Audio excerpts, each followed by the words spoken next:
14 जुलाई 2019 world cup का final और उसके हीरो थे बेन स्टोक्स।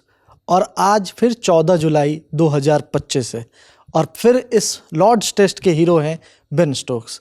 जिस तरह की उन्होंने आज कप्तानी की, जिस तरह से बॉलिंग की और जिस तरह से पूरी प्लानिंग की, वो बहुत बेजोड़ था और इसी कारण से आज इंग्लिश टीम ने 22 रन से मुकाबला जीत लिया है।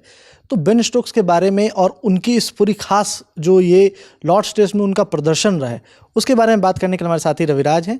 रविराज, सबसे पहला सवाल तो यही कि बेन स्टोक्स, एक तो इनके लिए दिन खास था, दूसरी चीज़ कि क्या मतलब वो एज अ कैप्टन जो अभी तक नहीं दिख रहा था वो इस टेस्ट मैच में आपको देखने को मिला? बिल्कुल बिल्कुल। जिस तरीके से बेन स्टोक्स पे पिछले टेस्ट के बाद सवाल उठने लगे थे तो क्रिटिक्स का उन्होंने बहुत अच्छा जवाब दिया है, उन्होंने अपने प्रदर्शन से भी जवाब दिया है।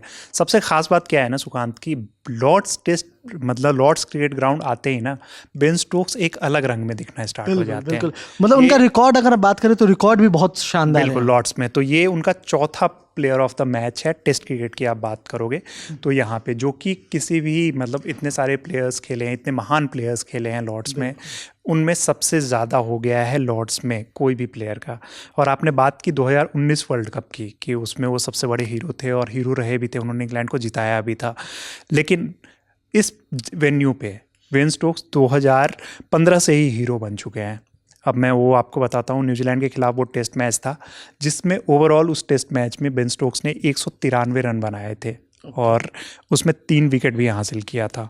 तो ये 2015 से ही वो शुरू कर चुके हैं, मतलब वो पहली बार उन्होंने दिखाया था कि इस वेन्यू पे कि वो कमाल कर सकते हैं।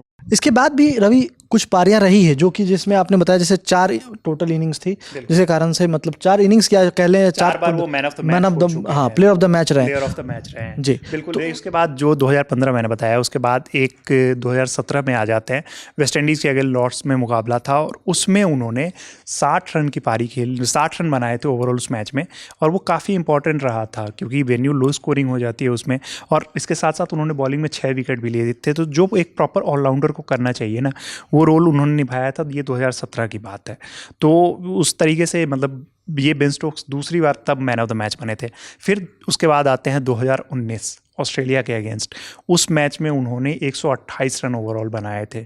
ऑस्ट्रेलिया के अगेंस्ट वो मैच था और उस मैच में भी ये सबसे बड़े हीरो रहे थे अपने टीम के। वो तीसरा मौका था जब बेन स्टोक्स ने उस मैच को, यानी कि अपनी टीम को, अक्सर वो ऐसा होता है कि जब टेस्ट क्रिकेट का नतीजा आता है ना तो वो अकेले दम पे जिताते हैं। और चौथा मैच आज का है जिस पे हम लोग लगातार चर्चा कर रहे हैं। इस मैच में भी बेन स्टोक्स का प्रदर्शन जो रहा है वो बेहतरीन रहा है। 70 रन उन्होंने बनाए और 44 पहले इनिंग में, दूसरी इनिंग में 33 और उसके बाद 5 विकेट लिए। बिल्कुल। और वो 5 विकेट मतलब नंबर्स जो है ना, वो कई बार क्या होता है ना कि आपको कंफ्यूज करते हैं कि यार इसमें इतना क्या खास है, 77 रन ही तो दोनों इनिंग मिला के बनाया है और 5 ही विकेट तो लिए। लेकिन वो कितने इंपॉर्टेंट है, वो 44 और 33 जो आपने बताई, वो पारियां कितनी इंपॉर्टेंट है, वो स्कोर लाइन देख के आपको समझ आ रहा होगा कि जहां 192 रन पूरी टीम मिलके बनाती है, उसमें अगर आप 33 रन बना रहे हो तो वो कितना इंपॉर्टेंट हो जाता है। वहाँ पे विकेट पे रुकना कितना इंपॉर्टेंट होता है, बॉलर्स को फेस करना कितना इंपॉर्टेंट होता है। 5 विकेट ऐसे सिचुएशन में जहाँ पे आप इंपॉर्टेंट विकेट निकाल के दे रहे हो, टीम को ब्रेक थ्रू दिला रहे हो, तो वो कितना इंपॉर्टेंट हो जाता है। तो इस लिहाज से मतलब बेन स्टोक्स क्या है ना कि मैं अगर कहूँ तो इंग्लिश क्रिकेट के इतिहास के, वो इंग्लिश क्रिकेट इतिहास के सबसे बेहतरीन क्रिकेटर हैं। जो मैं पर्सनली, ये मेरा पर्सनल ओपिनियन है कि बहुत सारे महान क्रिकेटर्स हैं मतलब इंग्लैंड ने दिए हैं, क्योंकि क्रिकेट की शुरुआत ही यहीं से हुई है। आप रन की बात करोगे तो एलिस्टर कुक उनके पास हैं, उनके पास जो रूट हैं, जो अब सचिन तेंदुलकर का रिकॉर्ड तोड़ने के करीब पहुंच चुके हैं। बॉलिंग की बात करोगे तो जेम्स एंडरसन उनके पास है, स्टुअर्ट ब्रॉड उनके पास हैं। तो सब जो मतलब रिकॉर्ड्स की भरमार है। लेकिन ओवरऑल एक प्लेयर जो रिजल्ट की बात आती है ना, जो बड़े मौके पे टीम को काम आया है, वो बेन स्टोक्स से बड़ा खिलाड़ी इंग्लैंड के लिए आज तक कोई भी नहीं साबित हुआ है।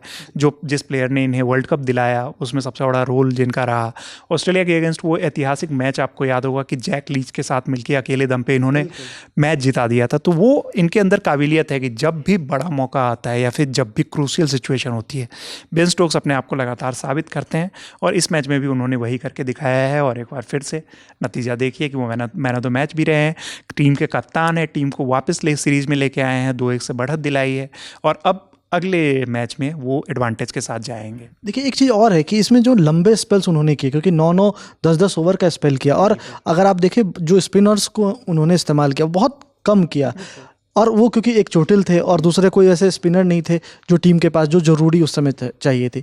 तो उस लिहाज से आपको क्या लगता है कि जो बड़े स्पेल्स उन्होंने किए और जो प्लानिंग स्ट्रेटजी रही, लगातार हिट करते रहना एक ही लेंथ पे और लगातार प्रोड्यूस करना उस एनर्जी के साथ 140 138 की बॉल, तो वो कितना शानदार। बिल्कुल, आज उन्होंने पोस्ट मैच इसके बारे में बात भी की है। उन्होंने कहा कि आज का दिन जो है ना, हम लोग सुबह में बात कर रहे थे कि आज वही दिन है जब हमने वर्ल्ड कप जीता था 14 जुलाई 2019, जैसा आपने इंट्रो में भी बताया।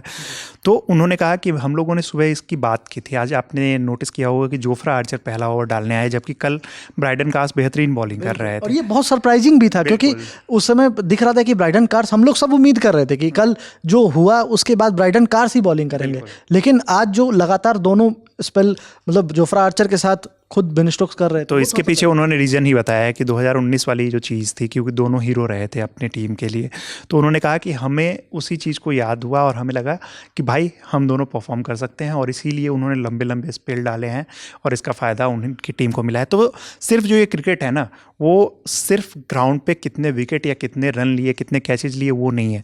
वो पूरी स्ट्रेटजी आपकी कैसी रहती है। उन्होंने कप्तानी में भी स्ट्रेटजी दिखाई, अग्रेशन कब आना चाहिए, बाद में मैच खत्म होने के बाद जिस तरीके से उन्होंने कंसोल किया, वहाँ सिराज को करते आए, जो रूट कर रहे थे वहाँ पे ये इन्होंने भी, उसके बाद जडेजा से जेंटलमैन गेम जो बोलते हैं, तो इन्होंने सब कुछ किया कि जहाँ पे अग्रेशन चाहिए वहाँ पे वो अग्रेसिव हुए, स्लेज किया, सब कुछ दिखाया। लेकिन बात जब क्रिकेट खत्म हुई, मैच जब खत्म हुआ, तो इन्होंने दिखाया कि भाई वो सब क्रिकेट में होता है, वो एक पार्ट ऑफ गेम है। उसके बाद फिर इन्होंने अपना हम्बल साइड भी दिखाया। तो एक जो प्लेयर होता है, जो एक महान प्लेयर बनने की जो काबिलियत होती है, वो सारी चीज़ इनके अंदर है, रिकॉर्ड्स इनके साथ हैं, और नो डाउट ये मेरे हिसाब से इंग्लैंड के सबसे बड़े प्लेयर हैं जो हर बड़े मौके पे टीम के लिए वहाँ पे मौजूद होते हैं और टीम को नतीजा दिलवाते हैं। इस मैच से पहले अगर बात करें तो बेन स्टोक्स को लेकर के बहुत सवाल उठ रहे थे, लेकिन उन सबको जवाब, जैसा रविराज ने बताया कि सबको जवाब दे दिया है बेन स्टोक्स ने अपने प्रदर्शन से। और बेन स्टोक्स के प्रदर्शन पे आपकी क्या राय है, इस पूरे मैच में उनका क्या योगदान, कैसा लगा आपको, उस पर आप हमें कमेंट बॉक्स में बता सकते हैं। वीडियो में मेरा साथ दिया रविराज ने, वीडियो को शूट किया है प्रशांत ने, मैं सुकांत। देखते रहिए लर्न टॉप स्पोर्ट्स। धन्यवाद।